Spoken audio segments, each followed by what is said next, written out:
ಆಜಿ ಮಸಾಲಾ. ಎಂತ ಅಡಿಗೆಯ ರುಚಿಯಾಗೋ ರಹಸ್ಯವು 20 ರೂಪಾಯಿ. ಬೆಂಗಳೂರು ಸಿಟಿ ರೈಲ್ವೆ ನಿಲ್ದಾಣಕ್ಕೆ ದೇಶದ ನಾನಾ ರಾಜ್ಯಗಳಿಂದ ಪ್ರತಿನಿತ್ಯ ಲಕ್ಷಾಂತರ ಜನ ಬರ್ತಾರೆ ಹೋಗ್ತಾರೆ. ಇಲ್ಲಿ ಕಳ್ಳತನ ಆಗೋದು ಕಾಮನ್ ಆಗಿದೆ.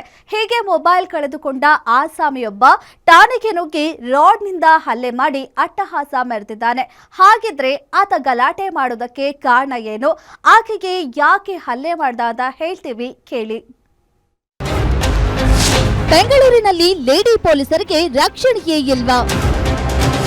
ಗರ್ಭಿಣಿ ಪೇದೆಗೆ ರಾಡ್ನಿಂದ ಹಲ್ಲೆ ಮಾಡಿದ ಕಿರಾತಕ.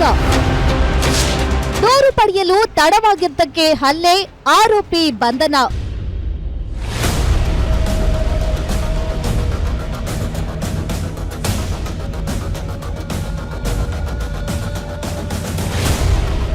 ಬೆಂಗಳೂರಿನ ಹೃದಯ ಭಾಗ ಮೆಜೆಸ್ಟಿಕ್ ರೈಲ್ವೆ ಪೊಲೀಸ್ ಠಾಣೆಯಲ್ಲಿ ನೆತ್ತಿ ಜಿಟಿ ಎನ್ನುವಂತಹ ಕರುಣಾಜನಕ ದುರಂತವೊಂದು ಸಂಭವಿಸಿದೆ. ಮೆಜೆಸ್ಟಿಕ್ ರೈಲ್ವೆ ಪೊಲೀಸ್ ಠಾಣೆಯ ಪ್ಲಾಟ್ಫಾರ್ಮ್ 6ರ ಬಳಿ ಕರ್ತವ್ಯದಲ್ಲಿದ್ದ 7 ತಿಂಗಳ ಗರ್ಭಿಣಿ ಕಾನ್ಸ್ಟೇಬಲ್ ಶಿಲ್ಪಾ ಮೇಲೆ ಉತ್ತರ ಭಾರತದ ಮೂಲದ ಯುವಕನೊಬ್ಬ ಕಬ್ಬಿಣದ ರಾಡ್ನಿಂದ ತಲೆಗೆ 7-8 ಬಾರಿ ಭೀಕರವಾಗಿ ಹಲ್ಲೆ ನಡೆಸಿದ್ದಾನೆ. ಮೊಬೈಲ್ ಕಳೆದು ಹೋಗಿದೆ ಎಂದು ದೂರು ನೀಡಲು ಬಂದಿದ್ದ ಯುವಕ ಮಾತ್ರೆ ತೆಗೆದುಕೊಂಡ ಮೇಲೆ ವಿಶ್ರಾಂತಿ ಪಡೆದಿದ್ದ ಶಿಲ್ಪಾ ಅವರ ಬಳಿ ಏಕಾಏಕಿ ಕೂಗಾಟ ನಡೆಸಿ ರಾಡ್ನಿಂದ ಹಲ್ಲೆ ಮಾಡಿ ಪರಾರಿಯಾಗಿದ್ದಾನೆ. ತೀವ್ರವಾಗಿ ಗಾಯಗೊಂಡಿರುವ ಶಿಲ್ಪಾ ಸಾವು ಬದುಕಿನ ನಡುವೆ ಹೋರಾಡ್ತಿದ್ದಾರೆ.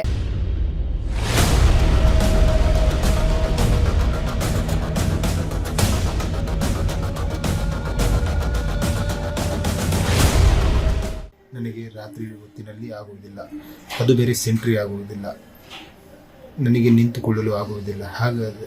ಹಾಗಾಗಿ ಇವರು ಕೇಳಿಕೊಂಡರು ಸಬ್ ಇನ್ಸ್ಪೆಕ್ಟರ್ ಆದಂಥ ನಟರಾಜ್ ಮತ್ತು ಸರ್ಕಲ್ ಇನ್ಸ್ಪೆಕ್ಟರ್ ಆದ ಕಾಂತರಾಜ್ ರವರು ಇವರನ್ನು ಉಲ್ಲಂಘಿಸಿರುತ್ತಾರೆ.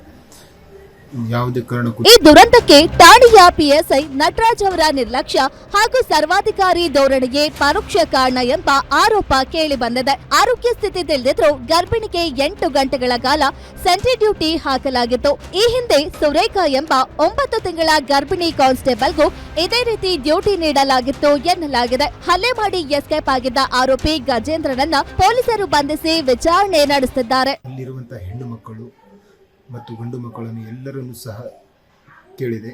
ಅವರು ಹೇಳಿದ ಒಂದೇ ಮಾತು ಎಂದರೆ, ಸರ್, ನಮಗೆ ಟಾರ್ಚರ್ ಅಂದರೆ ಮಾನಸಿಕ ಹಿಂಸೆಯನ್ನು ಕೊಡುತ್ತಿರುವವರು ನಟರಾಜ್ ಅವರನ್ನು ಬಿಟ್ಟರೆ ಬೇರೆ ಯಾವುದೇ ಕರ್ತವ್ಯದಲ್ಲಿ ಲೋಪದೋಷಗಳು ಇರುವುದಿಲ್ಲ ಮತ್ತು ಅಲ್ಲಿ ಪ್ರತ್ಯೇಕವಾದ ಶೌಚ. ಈ ಘಟನೆ ಪೊಲೀಸ್ ಇಲಾಖೆಯ ಉನ್ನತಾಧಿಕಾರಿಗಳಲ್ಲಿ ಆಕ್ರೋಶಕ್ಕೆ ಕಾರಣವಾಗಿದ್ದು, ಗರ್ಭಿಣಿ ಶಿಲ್ಪಾ ಈ ಸ್ಥಿತಿಗೆ ತಲುಪಲು ಹಲ್ಲೆಕೋರ ಯುವಕನೋ ಅಥವಾ ಬೇಜವಾಬ್ದಾರಿ ಪಿಎಸ್ಐ ನಟರಾಜನೋ ಎಂಬ ಪ್ರಶ್ನೆ ಮೂಡಿದೆ.